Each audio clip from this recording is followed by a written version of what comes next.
Good morning मित्रांनो. 2 weak पूर्वी मी जिमला न जाता बाबांसोबत मॉर्निंग वॉकला निघालो. वॉक करता करता तिकडे बाबांचे एक वयस्कर मित्र भेटले. त्यांच्याशी गप्पा मारता मारता असं कळालं की ते मार्केटमध्ये 20 ते 25 वर्षांपासून इन्व्हेस्टर आहेत आणि त्यांच्याकडे बरेचसे शेअर्स आहेत आणि बऱ्याच इन्शुरन्सच्या पॉलिसी सुद्धा आहेत. त्यांनी ह्याच इन्व्हेस्टमेंट्समधून 2018 मध्ये बंगला सुद्धा बांधला होता. पण म्हणाले, त्यामध्ये राहिला आम्ही दोघंच. बाकी मुलं तर दोघी परदेशी सेटल सुद्धा झाली.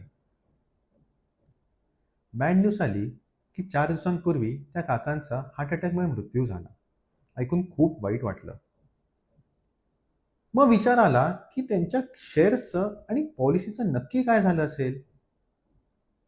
त्यांच्या घरी गेलो, त्या काकींना विचारलं तर त्या म्हणाला, मला ह्यातलं काहीच माहिती नाहीये.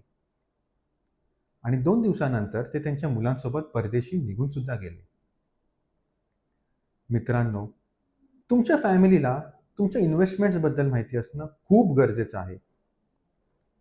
तुमच्या नावावरती असलेले इन्व्हेस्टमेंट्स, प्रॉपर्टीज जर प्रॉपरली डिस्ट्रीब्यूट होण्यासाठी तुम्ही विल रायटिंग प्लॅन करा. आणि जर नॉमिनीज असाईन नसतील तर नॉमिनीज सुद्धा असाईन करा. थँक्यू.